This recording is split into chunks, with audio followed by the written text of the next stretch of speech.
मुंबई महानगरपालिका ही आता अधिकाऱ्यांना हिरवा असं कुरण झालेला एक ज्याला हिरवं गवत म्हणतो खायला, म्हणजे भ्रष्टाचार पालिका अलीकडे झाली असून अधिकाऱ्यांच्या माध्यमातून मुंबई साफ करण्याचं काम हे सरकार करू पाहत आहे। मुंबई महानगरपालिकेमध्ये वर्षानुवर्ष जे अधिकारी ठाण मानून बसले आहेत, या अधिकाऱ्यांची बदली का होत नाही, का केली जात नाही, हा खरा प्रश्न इथे उपस्थित होतो आहे।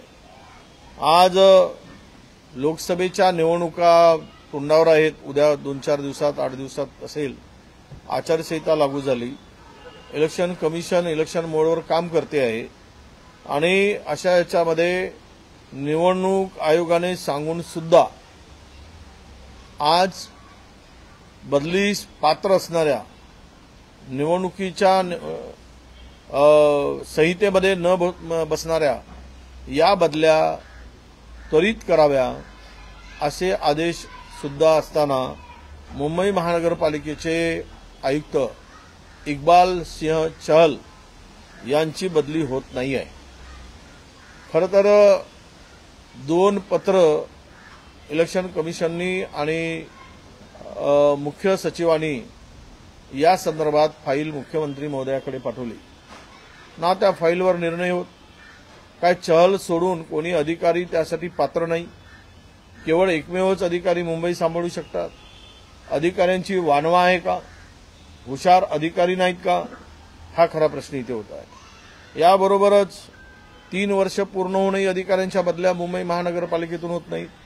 त्यामध्ये मग अश्विनी भिडे आहेत, वेलारसू आहे, हे संधी अधिकारी सुद्धा 3 वर्षापेक्षा अधिकचा कालावधी होऊन त्याच ठिकाणी मुंबई MMRD मध्ये मुंबई महानगरपालिकेमध्ये या अधिकाऱ्यांना बदली करायसाठी सरकार निर्णय का घेत नाही, हा खरा प्रश्न आहे। या व्यतिरिक्त सुद्धा IASची जागा असताना नियम डावलून IRS अधिकारी सुधाकर शिंदे हा शिंदे नावाचा अधिकारी शिंदेगिरी चालवत त्या ठिकाणी ठाण मानून बसलेला आहे।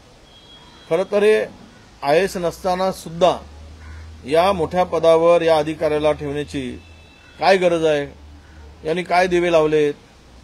मोठ्या मोठ्या भ्रष्टाचारामध्ये महानगरपालिका गाजत असताना या अधिकाऱ्यांची भूमिका काय आहे?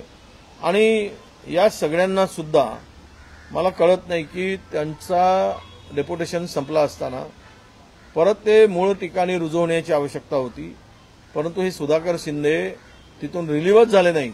म्हणजे आज त्या महानगरपालिकेमध्ये सुधाकर शिंदे नावाच्या IRS अधिकारी हे नियमबाह्य अनधिकृतरित्या सर्व नियम पायदळी तुडवून केंद्र सरकारच्या प्रशासकीय सेवा शर्ती अटीचा भंग करून ते ठिकाणी बसून आहेत।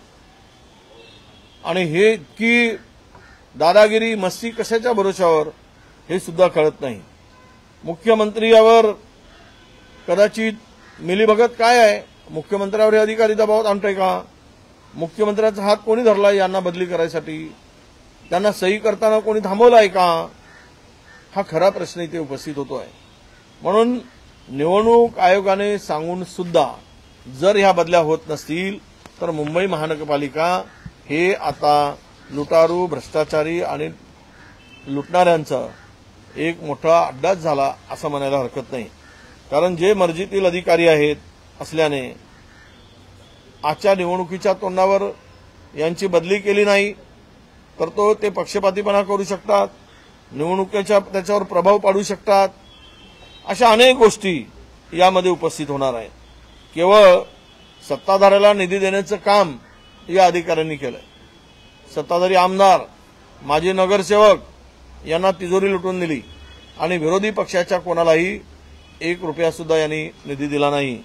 म्हणजे विकास कामे करताना सत्ताधाऱ्यांच्या मतदारसंघात आणि यामुळे अशा अधिकाऱ्यामुळे निवडणूक प्रक्रिया कशी पारदर्शीपणे होईल, पार पाडेल, हाही खरा प्रश्न या ठिकाणी आता उपस्थित होत आहे। निवडणुका या फेअर होतील का, याचं उत्तर आम्ही आज आपल्या सगळ्यांना सांगतोय। तर खरं तर या अधिकाऱ्यांना 6व्या मजल्यावर घ्या किंवा कुठला मलिकादा खायला दुसऱ्या ठिकाणी द्या, पण यांना मुंबई महापालिकेतून डचू द्या ही आमची मागणी आहे. आणि त्यासाठी मी आज चीफ इलेक्शन कमिशनला पत्र पाठवलेलं आहे आणि यांना त्या ठिकाणी तातडीनं त्यांना त्या ठिकाणून काढून त्यांची बदली करावी अशी मागणी सुद्धा आजच्या तारखेमध्ये मी चीफ इलेक्शन कमिशनला पत्र पाठवून केलेली आहे. हे जे भ्रष्ट अधिकारी आहेत, या अधिकाऱ्यांना इतकं पाठीशी का घातलं जातं, यांचं संरक्षण का घेतला जातो, हा खरा प्रश्न आहे. हे मोठमोठ्या भ्रष्टाचारामध्ये सरकारी शासनाला आणि साथ देत आहेत, गैरप्रकारामध्ये यांचा साथ मिळतोय, अनधिकृतपणे कामे केली जात आहेत, यामध्ये मोठ्या प्रमाणात भ्रष्टाचार आणि गैरप्रकार होत आहे. म्हणूनच या अधिकाऱ्यांच्या डोक्यावर शासनाचा हात आहे का, हा आमचा प्रश्न आहे. आणि यासाठी यांची तात्काळ बदली करण्यासाठी मी निवडणूक कमिशनला, चीफ इलेक्शन कमिशनरला मी पत्र पाठवलेलं आहे आणि यांची तात्काळ हकालपट्टी करा अशी मागणी केलेली आहे.